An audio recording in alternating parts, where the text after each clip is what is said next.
प्रधानमंत्री से भी कह रहा हूं,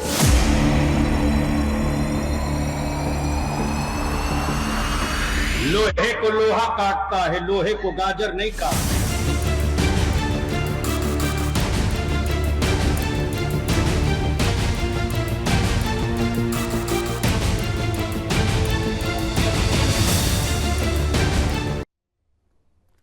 नमस्कार, सुदर्शन न्यूज में आपका स्वागत है। मैं हूं मुकेश कुमार और आप देख रहे हैं जवाब तो चाहिए।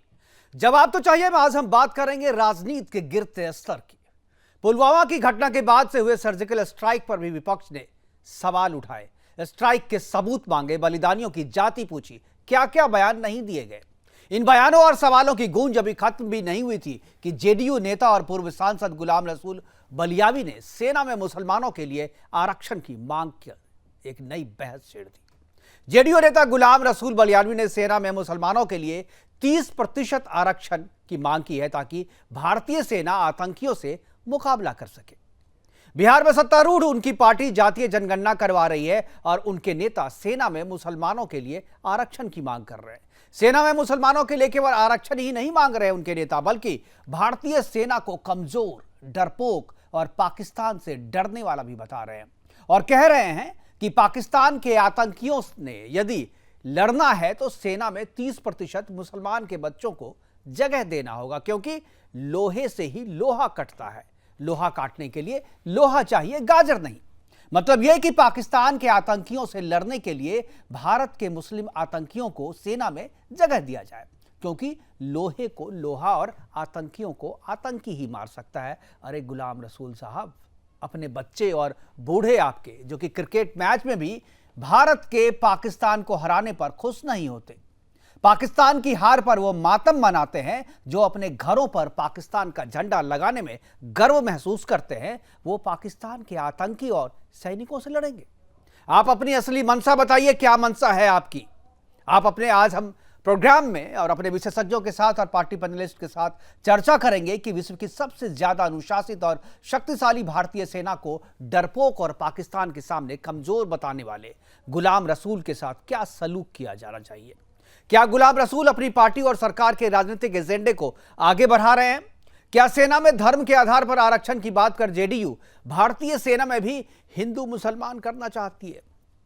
करेंगे चर्चा और चर्चा के लिए हमारे साथ कुछ मेहमान हैं। मेहमानों से आपका परिचय करवाएंगे, लेकिन पहले एक रिपोर्ट देखते हैं जो कि हमने इस बयान पर तैयार किया है और इस बयान को भी आपको सुनवाते हैं। उसके बाद अपने मेहमानों से परिचय करवाएंगे और चर्चा की शुरुआत करेंगे। पहले देखते हैं एक रिपोर्ट।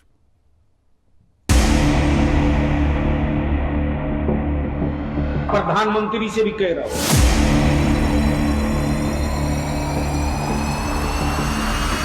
लोहे को लोहा काटता है, लोहे को गाजर नहीं काटता।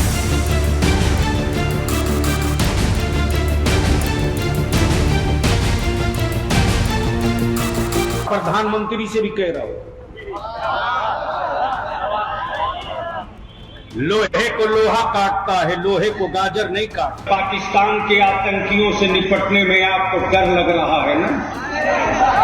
क्या बात है? तो सिर्फ 30% फौज में मुसलमान के बच्चों को जगह दे दो। सेना को लेकर मजहब की सियासत करते शूरवीरों के शौर्य पर सवाल उठा रहे ये है नीतीश कुमार की पार्टी के दिग्गज नेता गुलाम रसूल बलियावी, जो मोदी विरोध में इस कदर डूब चुके हैं कि इन्हें भारत के वीर सपूतों पर भी भरोसा नहीं रहा है। सेना को लेकर भी ये धर्म और मजहब की राजनीति कर रहे हैं। ये कह रहे हैं कि पाकिस्तान से निपटने में डर लग रहा है तो 30% मुसलमानों को सेना में भर्ती दे दो। प्रधानमंत्री से भी कह रहा हूं, लोहे को लोहा काटता है, लोहे को गाजर नहीं काटता। पाकिस्तान के आतंकियों से निपटने में आपको डर लग रहा है ना? क्या बात है? तो सिर्फ 30% फौज में मुसलमान के बच्चों को जगह दे दो। जेडीयू के पूर्व एमएलसी नवादा के कार्यक्रम में बोल रहे थे, जहां मंच पर हजारों की संख्या में मुसलमान भी इकट्ठा थे और इसी दौरान नीतीश के नेता अपनी मोदी विरोधी राजनीति में इस कदर डूब गए कि उन्होंने भारत की वो सेना जिसका लोहा पूरी दुनिया मानती है और उस पर ही मजहब की सियासत करना शुरू कर दिया। भारत माता के वो लाल जिन पर पूरे हिंदुस्तान को गर्व रहता है। और उन वीरों पर ही सवाल, उनकी वीरता पर ही सवाल उठाना शुरू कर दिया। तो वहीं गुलाम रसूल के इस बयान के बाद अब सत्ता के गलियारों में हलचल भी बढ़ गई है। इस पूरे मामले पर केंद्रीय मंत्री गिरिराज सिंह ने क्या कुछ कहा, वो भी सुनिए। मुसलमान औरंगजेब जैसे, मुगलों के जैसे आतंक से, डर से मुसलमान बने हैं, ये अब हमें तिस्मार खां दिखा रहे हैं, मुझे ज्ञान दे रहे हैं। वैसे तो भारतीय सेना ने हमेशा से ही खुद को हर तरह की राजनीति और मजहबी सियासत से दूर रखा है, लेकिन हाय रे दुर्भाग्य, वोट बैंक के चक्कर में गुलाम रसूल जैसे लोगों ने भारतीय सेना को भी नहीं छोड़ा। ये लोग सेना पर भी धर्म और मजहब की सियासत कर रहे हैं। सेना के शौर्य पर सवाल उठाने वाले ये निर्लज्ज नेता कभी शहरों को करबला बनाने की बात करते हैं तो कभी सूर्य नमस्कार का विरोध करते नजर आते हैं। लेकिन अब नीतीश कुमार, उनके जहरीले बयान देने वाले ये नेता चौतरफा घिर चुके हैं। अब इन पर सवाल उठाए जा रहे हैं कि क्या नीतीश एंड पार्टी को सेना पर भरोसा नहीं है? आखिर सेना में हिंदू मुसलमान क्यों किया जा रहा है? Bureau report, Sudarshan. प्रधानमंत्री से भी कह रहा हूं,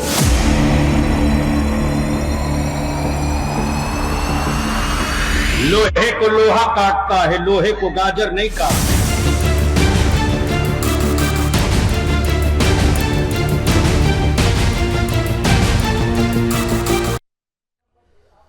तो सेना में भी हिंदू मुसलमान करवाने की कोशिश है जेडीयू की। जेडीयू के नेता गुलाम रसूल बलियालवी लगातार इस तरह के विवादास्पद बयान देते जा रहे हैं। आज करेंगे चर्चा की शुरुआत। हमारे साथ मेहमान जुड़ गए हैं। Major general SK Singh ji हमारे साथ हैं, रक्षा विशेषज्ञ के रूप में। इसके अलावा मयंक सिन्हा हैं, जेडीयू के प्रवक्ता। सूर्या मैथिल बीजेपी के प्रवक्ता के तौर पर हमारे साथ स्टूडियो में मौजूद हैं। इसके अलावा अनीस मलिक मुस्लिम स्कॉलर के तौर पर हैं। और चर्चा की शुरुआत मैं मयंक सिन्हा जी से करना चाहूँगा। जेडीयू का मसला है, जेडीयू के प्रवक्ता हैं, चर्चा की शुरुआत भी जेडीयू से करेंगे। मयंक जी, पता आपको भी होगा जिस तरीके से ये बयान दिए हैं, बलियालवी कोई पहली बार इस तरीके का बयान उन्होंने नहीं दिया। इससे पहले भी वो लगातार विवादास्पद बयान देते रहे हैं और पार्टी की तरफ से उनको बिल्कुल पोषित और शोषित किया जा रहा है। कहीं से भी उनको किसी भी तरीके की कार्रवाई उनके खिलाफ नहीं की जा रही है। मतलब ये कि पार्टी उसको इंडोर्स कर रही है, जो भी बयान बलियालवी दे रहे हैं उनको पार्टी इंडोर्स कर रही है, क्योंकि कभी भी किसी नेता ने आपका उसके खिलाफ जाकर के कुछ नहीं कहा। ये जो ताज़ा बयान है, कैसे बलियालवी को या आपकी पार्टी को यह पता चला कि पाकिस्तान की सेना से भारत की सेना डरती है? वो सेना जो सर्जिकल स्ट्राइक पाकिस्तान में घुस करके करती है और पुलवामा अटैक का बदला जो है वो तुरंत के तुरंत लेती है, उस भारत की सेना को डरपोक कहना, कमज़ोर कहना और ये कहना कि वो बदला तभी ले सकती है, आतंकियों का खात्मा तब कर सकती है जब 30% मुस्लिम उसमें शामिल होंगे। क्या कहना चाहती है जेडीयू, क्या कहना चाहते हैं आपके नेता? देखिए, सबसे पहली बात कि हमारी सेना बहुत ही मजबूत है और हमारी सेना पर कोई हमला कर देगा, वो उच्चा टुच्चा देश पाकिस्तान है, और हमारे सेना का जो पुरुषार्थ है इतना मजबूत है कि कोई भी देश अभी आंख दिखाने से पहले 10 बार सोचता है। पहली बात ये है मेरी, हमको भारतीय सेना पर गर्व है, जनता दल यूनाइटेड को भारतीय सेना पर गर्व है और भारत देश पर गर्व है। दूसरी बात यह है कि ना वो किसी राजनीतिक पद पर है हमारे जनता दल यूनाइटेड के, और ना वो किसी संवैधानिक पद पर है जनता दल यूनाइटेड के। जनता दल यूनाइटेड उनके किसी भी बयान का समर्थन नहीं करती। वो जनता दल के यूनाइटेड के किसी कार्यक्रम में शिरकत नहीं किए थे, उनका वो निजी कार्यक्रम था और निजी कार्यक्रम में वो क्या बयान दिए, नहीं बयान दिए, उससे कोई लेना देना हम लोग का नहीं है। और हम लोग उनके सारे बयान का कटाक्ष करते हैं, उनके किसी भी बयान का जो सेना के ऊपर है ये जो है हम लोग समर्थन नहीं करते हैं। ये जो आप लोग बचाओ लैब एक्सक्यूजेज जिसको कहते हैं, ये क्या बकवास कर रहे हैं आप?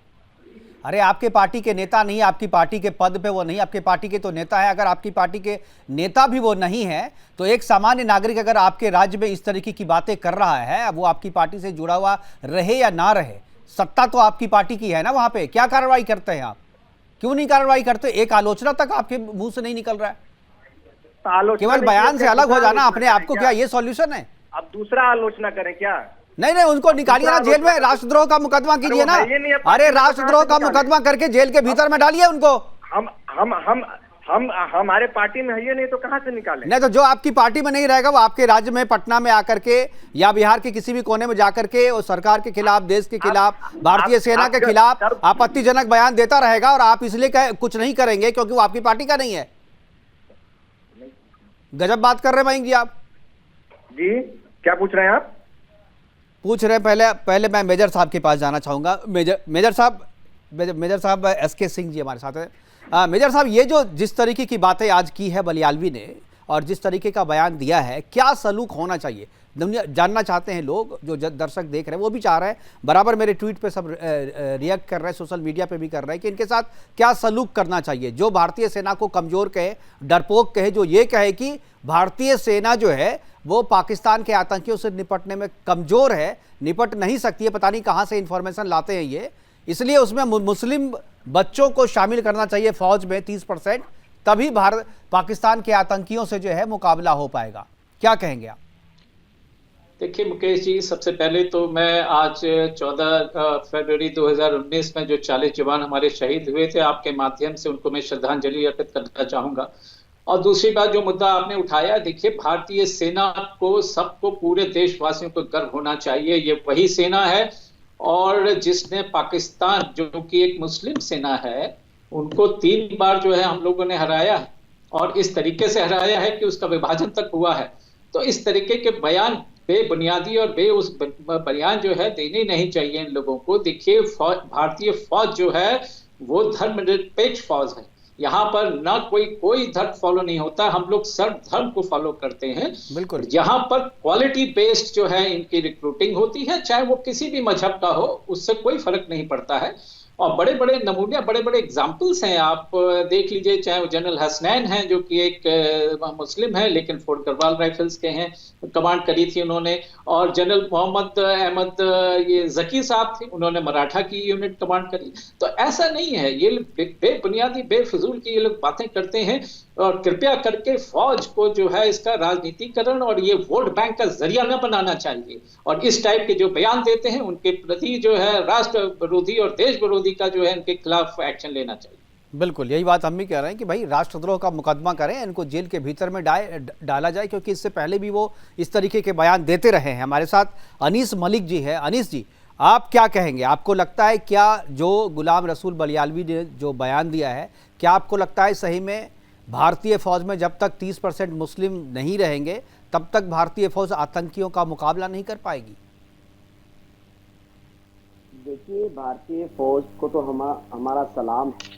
भारतीय फौज ने पुलवामा अटैक जो हुआ, ये इसके बाद जो सर्जिकल स्ट्राइक करके दिखाया, पाकिस्तान घुसकर उनको मुंह तोड़ जवाब देने का काम किया। और उसके बाद भी अगर कोई लोग आकर किसी भी मंच से इस तरीके की टिप्पणी करेंगे भारतीय सेना के लिए, तो मैं समझता हूं कि उन्होंने बहुत गलत किया। क्योंकि भारतीय सेना किसी पार्टी विशेष की कोई जो है ना ग्रुपबाजी नहीं है, ये तो भारतीय सेना पूरे हिंदुस्तान की सेना है। इसका सम्मान करना चाहिए और इसने जो करके दिखाया है उसको सलाम करना चाहिए।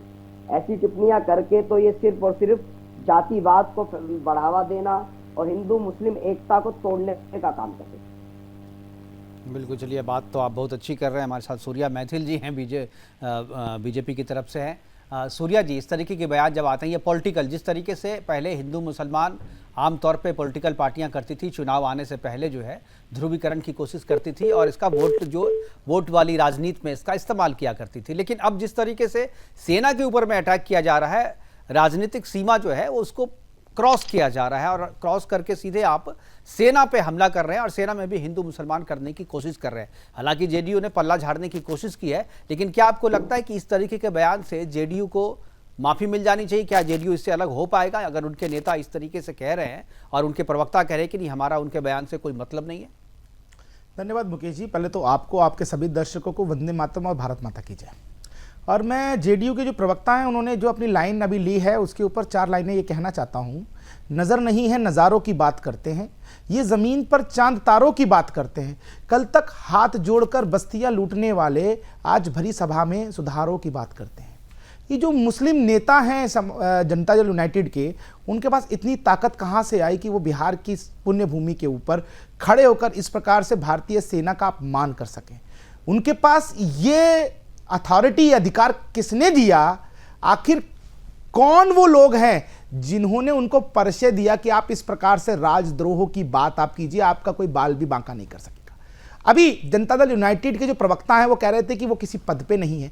अरे भैया, वो भारत के नागरिक तो हैं, वो बिहार की पुण्य भूमि पे खड़े होकर इस प्रकार का जो अपराध उन्होंने किया है, आपकी सरकार ने क्या कार्रवाई की? क्या उनको अभी तक एफआईआर दर्ज करके, राजद्रोह का मुकदमा दर्ज करके उनको गैंगस्टर एक्ट में बंद किया क्या? यदि आज वो उत्तर प्रदेश में होते तो उत्तर प्रदेश में कब का उनको गैंगस्टर एक्ट लगा के, राजद्रोह ला के जेल में बंद कर दिया गया होता और उनकी अवैध जो मकान या दुकान होती तो बुलडोजर चला दिया होता। देशद्रोहियों के साथ भारतीय जनता पार्टी की सरकारें करना जानती हैं, उनको उनकी भाषा में जवाब देना जानती हैं। दूसरी चीज मैं बताना चाहता हूं, भारतीय सेना के ऊपर जो उन्होंने प्रश्न उठाया, भारतीय सेना के जो फौजी हैं, सिंह हैं, वो तो अपने आप में उनका लोहा पूरा विश्व मानता है। पाकिस्तान को एक नहीं 3-3 बार मुंह की खिलाई है उन्होंने। अभी कश्मीर आप देख लीजिए, 2014 से लेकर अब तक कम से कम 1200 से ज्यादा आतंकियों का एनकाउंटर भारतीय सेना कर चुकी है। ये जो 2014 से पहले पत्थर मारते थे, आज वो सलाम कर रहे हैं भारतीय सेना को। ये भारतीय सेना की शक्ति ही तो है जिनके पीछे नरेंद्र मोदी जी खड़े और कह रहे हैं एक भी देशद्रोही बचना नहीं चाहिए, तो पूरा कश्मीर खाली कर दिया। अब देखिए, लेकिन मैं तो केवल इतना पूछना चाहता हूं जेडीयू के प्रवक्ता से, आपकी पुलिस है, आपके पास वहां पे प्रशासन है, आपने क्या कार्रवाई करी इस देशद्रोही के खिलाफ? उत्तर दीजिए। भारतीय सेना पे किसी को हिम्मत कैसे हुई प्रश्न उठाने की, इसका उत्तर दीजिए। मयंक जी जवाब दीजिए। महात्मा गांधी मुर्दाबाद, गोडसे जिंदाबाद, उस पर भारतीय जनता पार्टी ने क्या कार्रवाई किया? हमने जब बोल दिया कि इतिहास गवाह है, सुनिए पहले बात को, बोले जा रहे हम सुन रहे हैं, इतिहास गवाह है कि देश के सैनिक और सोना के पुरुषार्थ पर कोई धर्म और जाति के आधार पर चूड़ियां पहन रखी है आपकी पुलिस ने, आपकी पुलिस ने चूड़ियां पहन रखी है, या नीतीश कुमार ने बिहार की पुलिस के हाथ बांध रखे हैं कि इस प्रकार से जो मुस्लिम करेंगे, जो भारतीय सेना का अपमान करेंगे, भारतीय सेना पर पत्थर चलाने वालों का समर्थन करेंगे, उनको आप कुछ नहीं कहेंगे। मैं पूछना चाहता हूं, नीतीश कुमार जी ने बांधे हैं क्या हाथ? नहीं है बोलने बिहार की पुलिस के हाथ नीतीश कुमार जी ने बांध दिए हैं कि इनके खिलाफ कार्रवाई नहीं करनी चाहिए।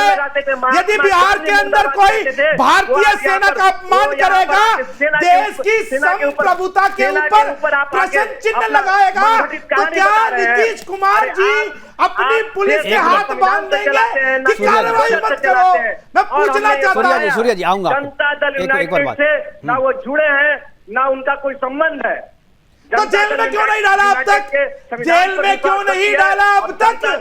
मैं पूछ रहा हूँ, जेल में क्यों नहीं डाला? मेहंदी लगी हुई है पैरों में, या आप लोगों ने हाथों में चूड़ियां पहन रखी है? बताइए। और सुनिए पहले बात को, मैथिल साहब बात सुनिए, हमारा आपसे कोई मतभेद नहीं है, ना मनभेद है। सेना के ऊपर कोई व्यक्ति आंख उठा नहीं सकता, एक शब्द बोल नहीं सकता। दही और हाथों में चूड़ी काहे पहन रखी है? हिंदुस्तान को गर्व है। काहे पहन रखी है? जेल में क्यों नहीं डालते? अभी जेल में डलवाइए ना, अभी जेल में डलवाइए उस देशद्रोही को। केंद्र सरकार के पास पावर नहीं है क्या? आप कानून लीजिए मुकेश जी, देखिए ये है असलियत। ये पीछे से समर्थन करते हैं, इन्हीं के राज में पटना के अंदर पीएफआई का पूरा ट्रेनिंग कैंप चल रहा था। सीमांचल के 6 से ज्यादा जिले इस समय में मुस्लिम बाहुल्य हो गए हैं। वहां पर जिस प्रकार से सरकारी स्कूलों के ऊपर उर्दू में नाम लिखे जा रहे हैं, संडे की जगह शुक्रवार की वहां पर छुट्टी दी जा रही है, प्रार्थना की जगह वहां पर किस प्रकार से नमाज वाली स्थिति हो गई है, ये दुनिया जानती है। नीतीश कुमार केवल मुस्लिम तुष्टीकरण की राजनीति कर रहे हैं, वो राष्ट्र धर्म भूल गए हैं। उनको भारत का संविधान याद करना चाहिए, ना कि जनता दल यूनाइटेड करती है। सेना का इस्तेमाल आप लोग करते होंगे। ये लीजिए, ये लीजिए, देख लीजिए, इनका चेहरा सामने आ गया, इनका चेहरा सामने आ गया। मयंक जी और आप जो क्या बोलिएगा, अनीस चेहरा अनीस सामने अनीस आप मलिक, पहले जाइए ना, नहीं अपना चेहरा साफ आप करके जो आइए। मयंक धोया हुआ जी चेहरा है। मयंक जी आप जो कह रहे हैं कि केंद्र सरकार क्यों नहीं करती, भाई केंद्र सरकार क्या, लॉ एंड ऑर्डर का मामला जो है वो राज्य का मामला है ना। केंद्र सरकार अगर करेगी तो आप कहिएगा भाई केंद्र सरकार मनमानी कर रही है, राज्य के लॉ एंड ऑर्डर के मामले में केंद्र सरकार हस्तक्षेप कर रही है। भाई केंद्र सरकार का मामला जब आएगा वो करेंगे ना, आपके जिम्मे तो कुछ है, आप भी तो कीजिए। नहीं, मुकेश कुमार जी क्या उन्होंने बोला है मुझे ये बताइए। उन्होंने बोला कि सेना में 30% कुछ ऐसे आरक्षण का बात किया है। हाँ, हाँ। यही ना बयान है उनका। मैं सुनवा देता हूँ आपको एक बार फिर से बयान सुनवाइए एक बार। उन्होंने जो कहा है मैं आपको बता देता हूँ। उन्होंने कहा है कि पाकिस्तान के आतंकियों से यदि लड़ना है तो भारतीय सेना में 30% मुसलमान को रखना पड़ेगा, क्योंकि अब तक आपको आतंकियों से लड़ने में डर लगता था। भाई कब डर लगता था, किसको डर लगता था, कहां से इनको पता चला कि भाई भारतीय सेना डर रही है पाकिस्तान के आतंकियों से लड़ने में? क्योंकि भाई मुस्लिम सेना में, ये कौन कहता है कि मुसलमान नहीं है सेना में? कोई अपनी पहचान बता करके सेना में जाता है क्या? आप एक बात बताइए मुकेश जी कि सेना की भर्ती दलीय आधार पर होती है, जातिगत आधार पर होती है। ये तो भाई अपने नेता को समझाइए ना, यही तो सवाल मैं पूछ रहा हूँ, आप मुझसे क्यों पूछ रहे हैं? यही तो मैं पूछ रहा हूँ आपसे, और आप लोगों को सब चीज पता है। आपने कुछ दिन पहले इसी बलियालवी ने कहा था कि हिंदुस्तान को करबला का मैदान बना देंगे, आपने कुछ नहीं कहा, उन पे कोई कार्रवाई नहीं करी। एक बात बताइए कि एक बात मुझे बताइए कि उस बयान पर तो मेरा आपने टिप्पणी लिया नहीं था। आप हमसे तब एफआईआर करवाई थी, तब एफआईआर करवाई थी, तब एफआईआर करवाई थी, तब भी जनता दल यूनाइटेड उसी व्यक्ति के पीछे खड़ी थी जिसने कहा था देश को करबला का मैदान बना देंगे, और आज फिर से उसी व्यक्ति की इतनी हिम्मत बढ़ गई कि वो भारतीय सेना के ऊपर प्रश्न चिन्ह लगा रहा है, भारतीय सेना की बहादुरी पे प्रश्न चिन्ह लगा रहा है। वो कह रहा है कि भारतीय सेना में आरक्षण होना चाहिए, शर्मा नहीं चाहिए, जिसने किसान के ऊपर शर्मा नहीं चाहिए, शर्म जनता दल यूनाइटेड को शर्मा नहीं चाहिए भारतीय सेना पर राजनीति करने की। ये जो घटिया राजनीति है इसको बंद कर दो, बंद कर दो, बंद।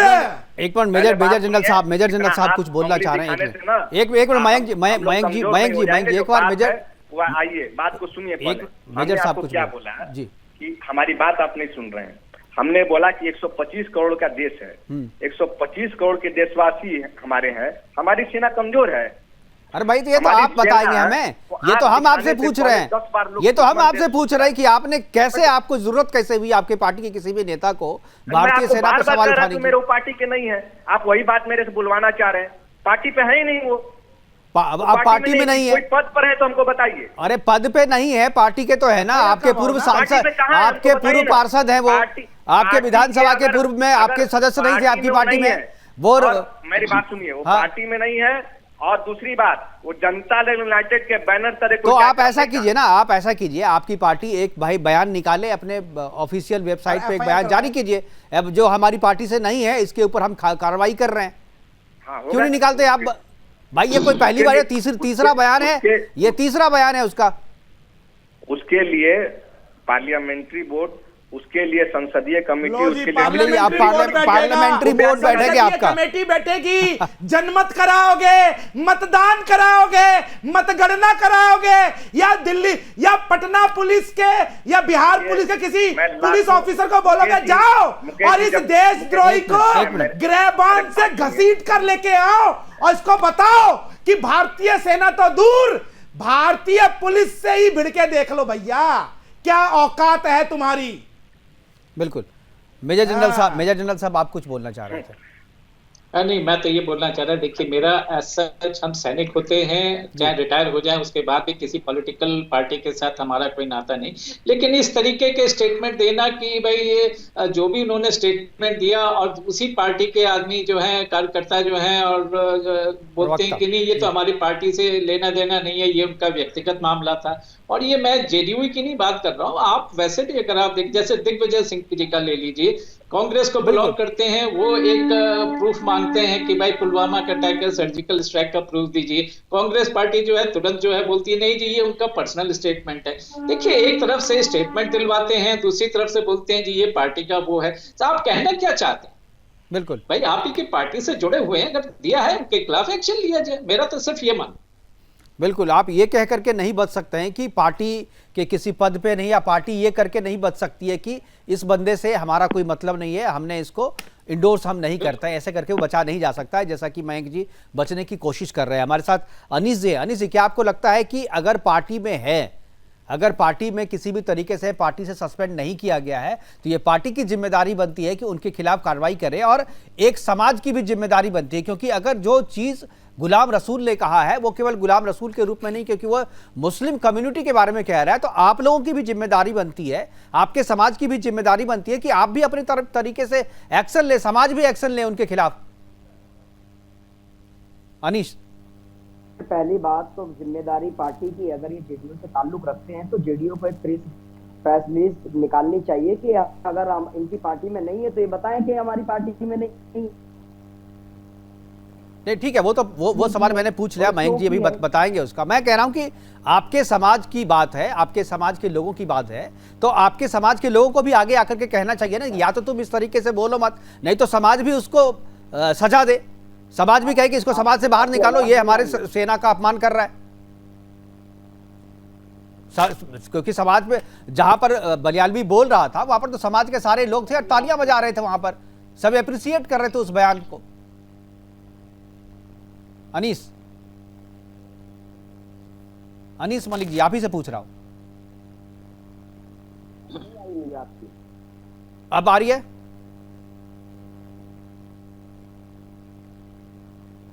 अच्छा, अनीस जी को शायद हमारी आवाज नहीं जा रही है। मैं मैथिल जी के, सूर्या जी के पास जाना चाहूंगा। सूर्या जी, क्या आपको लगता है कि ये अकेले केवल जेडीयू की जिम्मेदारी है, नीतीश कुमार की जिम्मेदारी है, या जिस समुदाय से बलियालवी आते हैं उस समुदाय की भी जिम्मेदारी है, उस समाज की भी जिम्मेदारी है कि वो भी उसे सही राह पे लाने के लिए समाज से बाहर करे उसे? बोले क्योंकि आप बोल करके चले जाते हो और इसका नुकसान जो है पूरे समाज को उठाना पड़ रहा है, बदनामी तो पूरे समाज की हो रही है। बिल्कुल ठीक कह रहे हैं आप मुकेश जी, और ये पूरे समाज की जिम्मेदारी है। वहां उपस्थित उन सैकड़ों हजारों लोगों की जिम्मेदारी थी कि आपने भारतीय सेना के ऊपर इस प्रकार से जो प्रश्न उठा दिया, उनके बहादुरी पर प्रश्न उठाया, इस प्रकार से भारतीय सेना में जो आपने आरक्षण की मांग कर भारतीय सेना को भी अपनी घटिया और गंदी राजनीति में घसीट लिया, ये बहुत निंदनीय है, और वहीं पर मंच से इसका विरोध होना चाहिए था। लेकिन मैं इतना कहना चाहता हूं कि जनता दल यूनाइटेड बच नहीं सकता अपनी जिम्मेदारी से। सरकार इनकी है, जो जहां पर ये अपराध हुआ है, जघन्य अपराध, वो क्षेत्र बिहार के जो लॉ एंड ऑर्डर के अंदर आता है, वहां पर बिहार पुलिस को तत्काल कार्रवाई करनी चाहिए।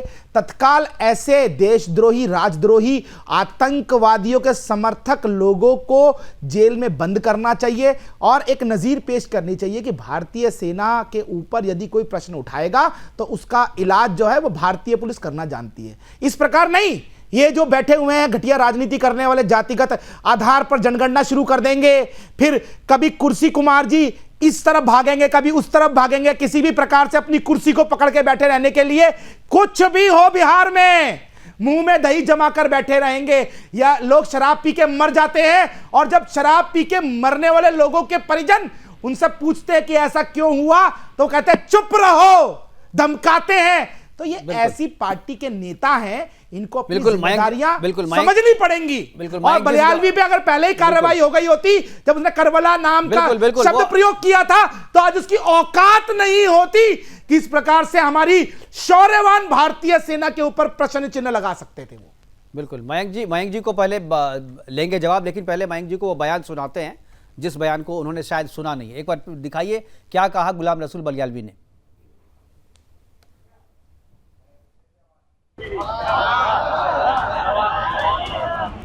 लोहे को लोहा काटता है, लोहे को गाजर नहीं काटता। पाकिस्तान के आतंकियों से निपटने में आपको डर लग रहा है ना? क्या बात है? तो सिर्फ 30% फौज में मुसलमान के बच्चों को जगह दे दो। लोहे को लोहा काटता है, लोहे। सुन लिया मयंक जी? हम तो सुन ही रहे हैं सारे बयान को। अब बताइए अभी भी हमने वही क्या बोला, सुन लीजिए मेरे, हमको 1 मिनट का कुछ समय, बिल्कुल बिल्कुल 1 मिनट का ही 1 समय मिनट में आपकी बात रखूंगा, मैं टीका टिप्पणी इस पर बर्दाश्त नहीं करूंगा। ये देखिए, राष्ट्रीय सुरक्षा, आतंकवाद जैसे गंभीर मुद्दों पर, विदेश नीति जैसे गंभीर मुद्दों पर ना हमारा केंद्र सरकार के साथ कोई मतभेद रहा है, ना मनभेद रहा है।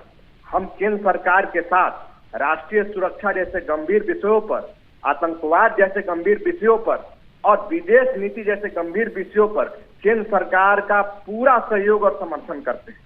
और जो व्यक्ति इस प्रकार का बयान दिया है वो बहुत ही निंदनीय है। पहले मैं आपको बता रहा हूं, जनता दल यूनाइटेड का वो, उससे उसका कोई संबंध नहीं है, लेकिन मैं आपको आश्वस्त करता हूं कि उनके ऊपर आवश्यक कार्रवाई होगी और बिहार राज्य एक, चलिए ये अच्छी बात है जो अगर आवश्यक कार्रवाई हुई तो कम से कम मैं समझूंगा कि आपने कुछ किया, क्योंकि अभी तक नीतीश कुमार जी का या आपकी पार्टी की तरफ से कोई आधिकारिक बयान अभी तक नहीं आया है। आप कह रहे हैं, आपकी बात का मैं इंतजार करूंगा कल तक और मैं देखता हूं कि किस पे क्या होता। सूर्या जी आप क्या कह रहे हैं? देखिए मैं एक छोटा सा आंकड़ा पेश कर रहा हूं कि जिसको ये गाजर कह रहे हैं भारतीय सेना को, भारतीय सेना के शौर्य पे जिस प्रकार से ये प्रश्न उठा रहे हैं हजारों लोगों के बीच में, उनको भी सुनाई दे जाए, जनता दल यूनाइटेड को भी सुनाई दी जाए भारतीय सेना का शौर्य। माननीय प्रधानमंत्री जी 2014 में प्रधानमंत्री बने, उसके बाद भारतीय सेना ने किस प्रकार से कश्मीर में शौर्य दिखाया कि भैया 2014 में 114 आतंकवादी मार दिए, 2015 में 215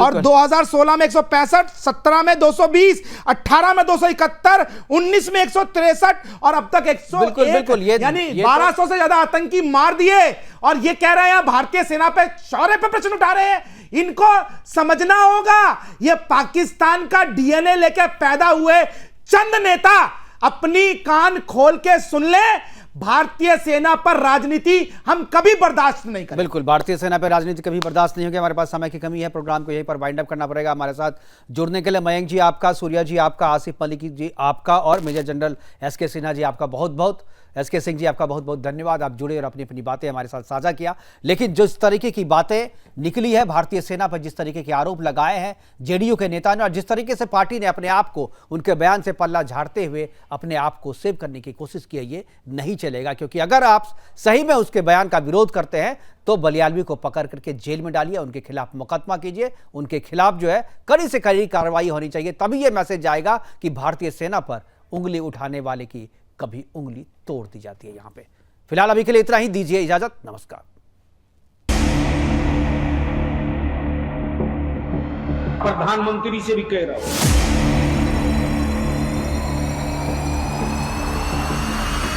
लोहे को लोहा काटता है, लोहे को गाजर नहीं काटता।